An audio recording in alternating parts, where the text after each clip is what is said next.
Amahoro bene data, ni kuri Yesu ni byose TV. Ni kwa kundi umaze kumenyera ko duhura n'abatumirwa bakaza bakatuza ijambo ry'Imana, tukungurana tukavuga iby'urutse imitima, tugakomeza mu rugendo rujya mu ijuru, kuko nta n'umuhanga muri rwo. Rero nibwo buryo turi kumwe n'umubyeyi hano ushima Imana abita Christine. Tumusuye iwe mu rugo, tumusanze iwe rwose, arashima Yesu, agiye kutubwira ijambo ry'Imana. Reka tumuhe karibu. Mubyeyi ni karibu, murakoze cyane. Murakoze kumpa umwanya wo kugira ngo tuganire ku ijambo ry'Imana. Nk'uko babivuze, ndi umubyeyi ushima Imana. Amazina nitwa Wasanga Christine, ndi umubyeyi w'abana 2 n'umugabo umwe. Imana iduhana umugisha. Reka tubanze dushime Imana itwemeye kandi ikatwemerera kugira ngo tuganire muri uyu mwanya ijambo ryayo. Turagushimiye kuri Imana nziza, wakoze kuturinda no kutwemerera. Mana, nuhabwe icyubahiro, si kubw'imbaraga zacu, si kubw'amaboko, ahubwo ubuntu bwawe n'imbabazi zawe nibyo bibana natwe. Reka rero Umwuka Wera w'Imana abane natwe muri uyu mwanya, umugisha abagiye gutega amatwi kumvira ijambo, natwe kandi abagiye kurivuga ntaba ari twebwe, ahubwo izina ryawe rihabwe icyubahiro. Amen. Reka tuganire ku ijambo ry'Imana riri mu byakozwe n'intumwa, igice cyawo cya mbere, umurongo waho ni uwa 8 wonyine gusa. Haravuze ngo, icyakora muzahabwa imbaraga Umwuka Wera nabamanukira, muzaba abagabo bo kumpamya i Yerusalemu n'i Yudaya yose n'i Samariya no kugeza ku mpera y'isi. Amen. Haravuze ngo, icyakora muzahabwa imbaraga Umwuka Wera nabamanukira, kandi muzaba abagabo bo kumpamya i Yerusalemu n'i Yudaya yose n'i Samariya no kugera ku mpera y'isi. Amen. Imana iduhana umugisha kubwira ijambo niryo tugiye kuganiraho. Aya ni amagambo yavuzwe na Yesu igihe yari yicaye arimo kuganira n'intumwa ze, ababwira ijambo rikomeye nk'uko nawe wari urimo kuryumva muri uyu mwanya. Aravuga ngo, icyakora muzahabwa imbaraga Umwuka Wera nabamanukira. Avuga ijambo natinzeho cyane, nanjye ndimo kubabwira nibwira. Aravuga ngo, ariko muzaba abagabo Umwuka Wera nabamanukira. Imana ishimwe. Mu gihe cya Yesu, mu gihe cyari kuganira n'intumwa, bari abantu bagendanaga na Yesu, babanaga nawe iminsi yose. Ariko dushimiye Yesu ureba mu mutima, nubwo yagendanaga nabo, nubwo yabanaga nabo, nubwo yahumuraga impumyi bari kumwe, nubwo yagaburiraga bari bashonje bari kumwe, nubwo yagendaga akiza ubumuga, yarababwiye ngo muzaba abagabo. Muzaba abagabo bo kumpamya Yerusalemu n'i Yudaya yose. Imana ishimwe. Ariko yababwiye ngo, icyakora muzahabwa imbaraga ari uko Umwuka Wera yabamanukiye. Imana ishimwe cyane. Aya magambo nayatinzeho cyane. Yesu yavuganaga nabo, abwira abagabo bari bari kumwe nabo mu Kinyarwanda cyiza. Muzi ko atoranya nta mugore yatoranyijemo, bari abagabo mu kindi Kinyarwanda kandi bari igitsina gabo. Arababwira ngo muzaba abagabo. Mu kindi Kinyarwanda afite ukuntu yari abarebye mu mutima, ariko arabagaya. Imana itugirire neza cyane. Arababwira ngo muzaba abagabo Umwuka Wera ari uko yabamanukiye. Bishatse kuvuga iki? Bishatse gusobanura iki? Aba bantu bari bafite ibihamya bifatika kuri Yesu, nibo bantu bari guhamya iby'ukuri. Ariko ibyo ntibyari bibahesheje kuba abagabo, kuko Umwuka Wera yari ataramanukira muri bo. Imana itugirire neza cyane.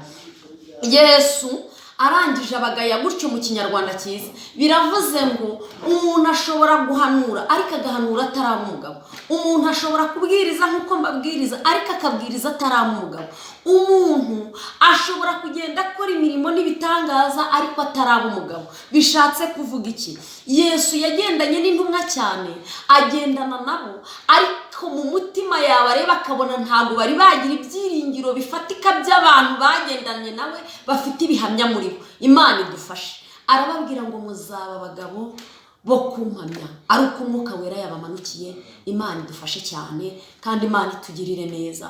Rero hari igihe umuntu ajya agendana n'umuntu, ibyo bijya bigusha abantu cyane mu mutima. Umuntu akabwiriza, umuntu agahanura, hirya yo guhanura hakagira ibindi bintu abona, abantu bagasigara barimo kwibaza ngo mbese ni ukubera iki uyu muntu yahanuye, ariko hirya akesikoroka, ese ni ukubera iki yabwirije, hirya agateka umutwe. Ntabwo abikora, aba ariko aba ataraba umugabo. Imana itugirire neza cyane. Petero rero agendana na Yesu. Igihe kimwe n'abigishwa, Yesu aza kubagirira ikiganiro, arabicaza, arababwira arabaganirira, arababwira ngo rero muri mwebwe hari umuntu wenda kungambanira. Bose barebana amaso ku maso, bakajya bagenda babazanya ngo mbese yaba ari nde. Bo mu mutima bakabona ariko hari uwagendanaga nabo ariko ataraba umugabo. Yesu reba mu mitima arabibona. Petero akajya akomeza avuga ngo mbese yaba ari nde, ariko igihe kigeze biza kugaragara. Kandi ikindi gihe nanone Petero yakundaga kubaza ibintu byinshi cyane, agakunda kubaza Yesu. Yesu nawe aza kumubwira, aramubwira ati rero nawe isake itarabika uranyihakana. Petero aramubwira ati biragatsindwa, ntibyashoboka.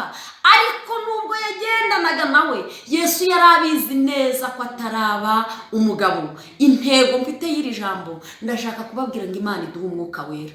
Impamvu ibintu binaniye abantu muri iyi minsi, kwihangana bitunaniye, impamvu ni uko umwuka wera w'Imana atari muri twe.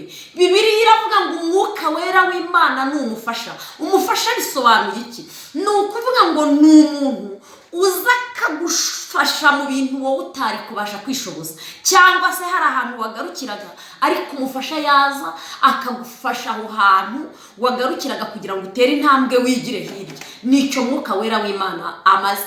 Iyo umuntu abayeho mu buzima nta mwuka wera, igihe cyose ahora adindira mu buzima bwe, agahora adindira. Umuririmbyi w'107 mu Gakiza niwe wavuze ngo mu gihe ubona kutagifite urukundo, umenye neza ko uwo mwuka wera yamaze kubona kuyoborwa n'umubiri, ngo umubwire ngo umusabe ngo garuka. Imana idufashe cyane. Rero hari ibintu bigenda bitunaniza muri iyi nzira, hari ibintu bigenda bitugora muri iyi nzira, ariko narinje kukubwira ngo wongere ugenzure urebe uko umwuka wera w'Imana akibana nawe, akigendana nawe. Mbese ko hari ibyakunaniye cyagihe washoboraga, mbese ko hari ibyagutsinze cyagihe watsindaga, zari imbaraga ki? Ahubwo wari umufasha, wari umwuka wera wabanaga nawe, wagendanaga nawe. Niyo mpamvu narindimo kuvuga ngo Imana iduhe umwuka wera. Impamvu urimo kubona mu rugo byanga bikanga, hari ibintu wihanganiraga, si uko burya na cyagihe za ngeso zitari zihari, si uko burya na bwa bukene butari buhari, ariko uko wabanaga n'Imana, mwuka wera akamanuka kugushoboza muri izo bibazo, muri izo ntambara. Byari ibyo, ariko kuko yamaze kwibuka akagenda, nicyo gituma nawe urimo kuyoborwa n'umubiri, intege nke zaraje. Niyo mpamvu ibigusha byinshi bibaye byinshi mu rugendo. Ariko narindimo ngusabira ngo umwuka wera w'Imana naze, umwuka wera w'Imana agaruke muri wowe, agaruke mu rugo rwawe, agaruke ku bana. Umwuka wera mubane, mugendane, muryamane. Imana idufashe cyane. Yesu arababwira ngo nuko rero muzaba abagabo, umwuka wera nabamanukira. Imana idufashe. Nababwiye ngo birashoboka ko umuntu yahanura ariko ataraba umugabo, kubera ko umwuka wera w'Imana ntabwo aba muri we. Niyo ari muri we, abana nawe akaba nka kwa kundi umwuka wera uza agahanga ku muntu, ntature muri we. Yamuhangaho agahanura, yamuhangaho akabwiriza, ariko yamara kwigendera agasigara arimo kuyoborwa n'umubiri. Icyaba umwuka wera w'Imana akagendera muri twe, agatura muri twe, akabana natwe, yakongera akadushoboza, yakongera akadutambutsa, aho abantu bananiwe gutambuka, akongera akadutambutsa. Nari mbabwiye ngo burya na cyagihe bya bindi washoboraga, si uko ibyago n'amakuba bitari biriho, byari bihari, ariko kuko umufasha yari ari kumwe nawe, nicyo cyagushoboje kunesha, nicyo cyagushoboje gutsinda. Imana iduhe umwuka wera, Imana itugirire neza cyane, kandi Imana idutabare. Nuko rero igihe kimwe n'ubundi ngo Yesu, njya nkunda ijambo ry'Imana, ngo ajya kwicaza abantu, ngo arabicaza. Imana idufashe kandi Imana itugirire itugirire neza ngo aganirire abigishwa be ababwira ijambo rikomeye ngo arababwira ati rero ninjye mutsima w'ubugingo. Imana idutabare. Hari ibintu abantu bibwiraga mu mutima ngo batangira kurebarebanaho mu mutima wabo. Petero atangira kwibaza, yibaza, arebera mu mubiri nk'uko nanjye narebera mu mubiri. Imana itugirire neza. Ariko ibi bintu by'Imana bikumvwa cyane n'ababyumvira mu mwuka. Imana itugirire neza. Ngo Petero abyumvishe atangira kwibaza ukuntu ari we mutsima, ari we mubiri wo kurya. Imana idutabare. Ngo nuko arangije aribaza, aratekereza, mu mutima atangira gucika intege no gusubira inyuma. Imana itugirire neza. Ariko nuko yari ataraba umugabo. Imana idutabare cyane. Dushimiye Yesu ureba mu mutima akamenya intambwe z'umuntu wese. Nge nakwereka ko ibintu birimo, nakwereka ko ibintu bikomeye, warebera inyuma nawe ukabona ko ari uko biri. Ariko Imana ireba ikabona itaragera ku kigero gishyitse. Imana idushyire ku kigero gishyitse. Imana itugirire neza cyane. Ngo umunsi umwe rero Yesu akajya agenda aganirira abantu, agenda abaganirira. Igihe kimwe aza gukora ikintu cyiza cyitwa umusangiro, ngo atubura ifi, sinshatse kubisoma, atubura imitsima abantu bararya. Igihe kigeze inkuru bakimomo, umuntu wese akagenda abwira undi ibyabaye. Ngo barangije barahamagarana abantu baraza. Yesu arebye mu mitima amenya ko batazanywe n'ijambo ry'Imana, abona ko bazanywe n'amafi, amenya ko bazanywe n'imitsima.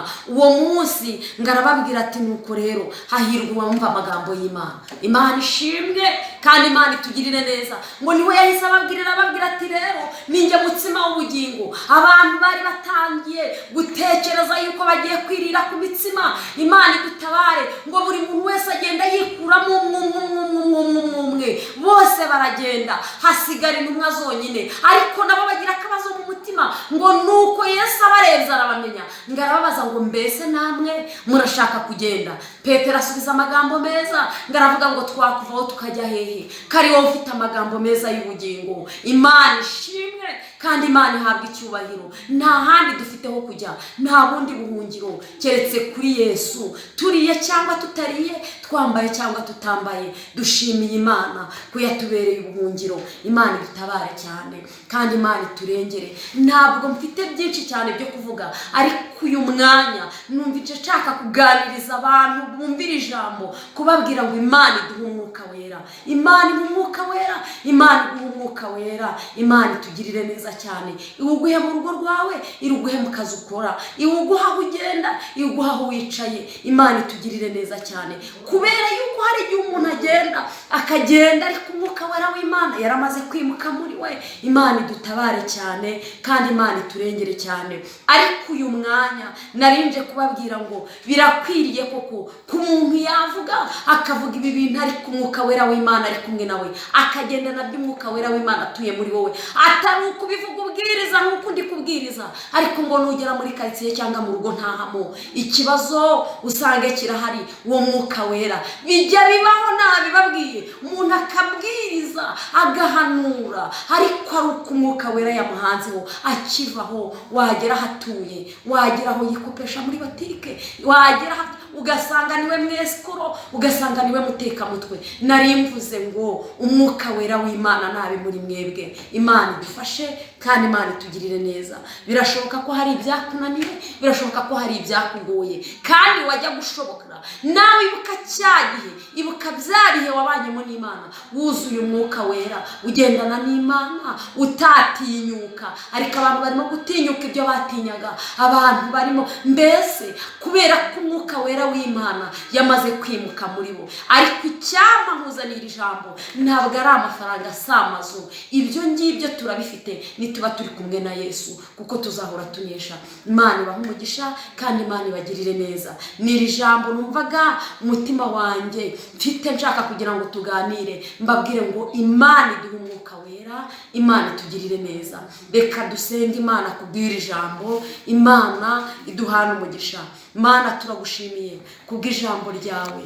Ijambo ryawe ni ryiza kandi ijambo ryawe rifite umumaro rwose. Ndakwinginze uyu mwanya reka mwuka wera w'Imana arusheho kubana natwe, kuko turananiwe. Hari ibyatunanije, hari ibyacogoje, ariko turasabye za mbaraga zabanaga natwe zikabasha kudutambutsa gutambutsa aho abandi bananiwe gutambuka. Nsabye umwuka wera, niwe mushobozi, mwami we, kugira ngo yongere agaruke. Turamusabye ngo garuka nk'uko umuririmbyi yabiririmbye, natwe turavuze ngo nagaruke, adushoboze, adutambutse, atunesheshe kuko twebwe tunaniwe. Urakoze Mana, bana n'abantu bawe, twebwe twese utugirire neza. Umwuka wera w'Imana arusheho kubana natwe, ni mu izina rya Yesu, amen. Murakoze cyane mubyeyi. Imana ibahe umugisha ku magambo meza mutubwiye. Umwuka wera nagaruka kuri twe, cyangwa Mana no duha umwuka wera, tuzaba abagabo nyabagabo guhamya ibya Kristo. Waba uri umubyeyi, waba ushaka kuvugana na Christine, reka tumusabe atange nimero wamubonaho, kugira ngo ushaka inama nk'umubyeyi, ushaka kuganira nawe, uramutse waraguye, ushaka kongera kubyuka, reka tumusabe aduhe kontakte twamubonaho. Nimero ya telefone, karibu umubyeyi. Nimero ni 078 31 82 738. 078 31 82 738. Murakoze cyane, Yesu aduhana umugisha. Murakoze abakurikirana Yesu ni byose TV n'abakunda Yesu ni byose TV. Tubagezaho ubutumwa bwiza, kandi ni karibu. Yesu abaho umugisha kubwo kudukurikirana no kuba uri kumwe natwe. Imana ibaho umugisha. Murakoze, amen.